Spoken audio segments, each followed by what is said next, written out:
I'm going to be honest with you. I wasted a lot of ginger before I ever grew a single piece of it. I'd buy a big knob from the market, use a small bit for cooking, and by the time I remembered the rest, it had already shriveled up in the drawer, soft on one end, dried and stringy on the other, straight into the compost.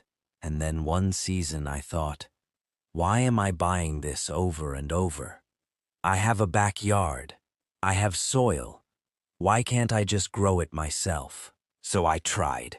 I broke off a piece, stuck it in a pot, watered it a few times, and waited. I got a few thin green shoots by midsummer. By fall, I dug it up and found almost nothing worth harvesting. I did that twice before I finally understood what I was doing wrong. And when I figured it out, it wasn't complicated at all. It was 2 or 3 small things that nobody had bothered to tell me before I started. Here's what I want you to know before we go any further. Ginger is genuinely one of the easiest things you can grow in a container, once you understand how it actually grows underground. You don't need a greenhouse. You don't need a perfect tropical climate. You just need the right shaped pot, the right soil, and a little patience through a long season. What I'm going to walk you through today is exactly what changed things for me. The pot shape that actually matters. How to wake up a piece of store-bought ginger so it sprouts properly. The soil mix that keeps the rhizomes fat and healthy. And the small habits that turn one thumb-sized piece into a pot overflowing with ginger by the time the leaves start yellowing in the fall. I grow most things in containers here on the backyard farm, partly because some of my ground soil is heavy and compacted, and ginger would hate it, and partly because containers let me move things around to follow the sun or pull them under cover when the weather turns. Ginger earned its spot in the growing rotation after my first real harvest. Once I finally got it right, I realized what I'd been leaving on the table all those seasons I was throwing out shriveled roots from the kitchen drawer. What surprised me most was how little space it needs. One piece of ginger, smaller than the width of my hand, can multiply into a whole pot full of rhizomes by the end of the season, without taking up more than a couple of square feet of ground. Here's exactly what I do now, from start to finish. Step 1. Get the pot shape right. I had this completely backward. The first thing I got wrong was the pot. I reached for a tall, narrow one because that's what I had, and it seemed like the logical choice for a root crop. It isn't. Ginger doesn't grow down. It grows sideways. The rhizome spreads out horizontally, just under the surface of the soil. A tall, narrow pot gives it nowhere to go.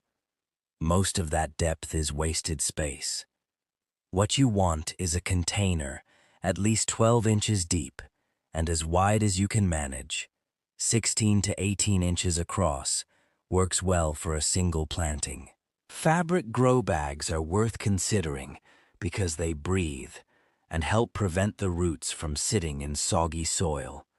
Whatever you use, make sure there are proper drainage holes. Ginger rhizomes rot quickly in standing water, and I learned that the hard way. Step 2. Choose ginger that actually wants to grow. Look for a piece that's firm and plump, not soft or wrinkled.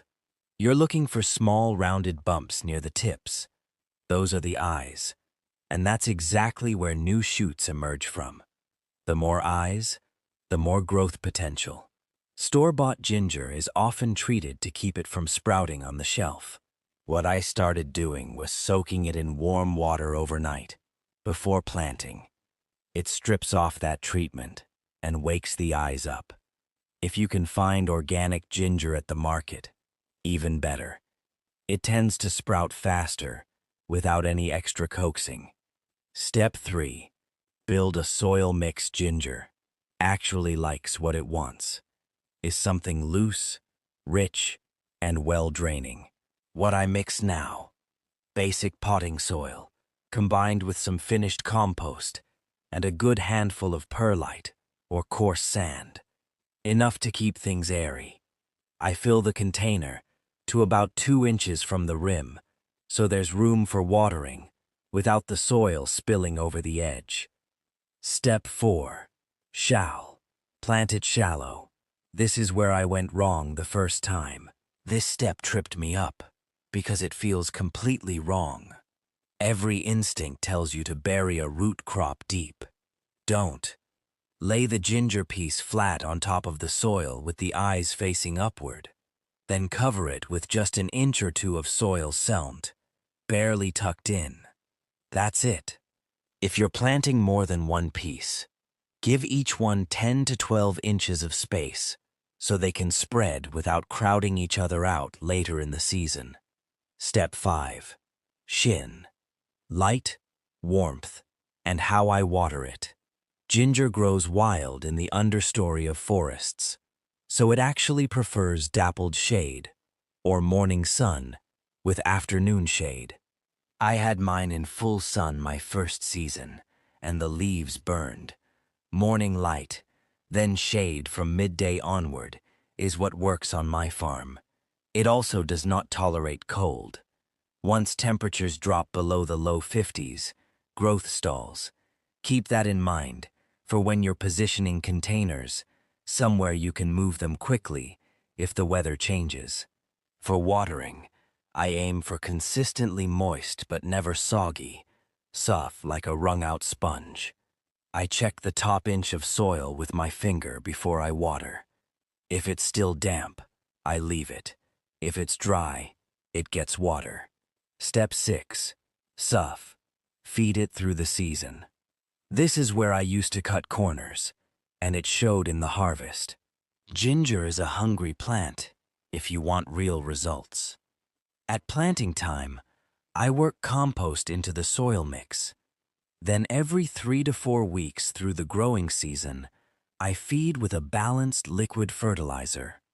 As the plant matures and the stalks get taller, I shift to something lower in nitrogen and higher in potassium.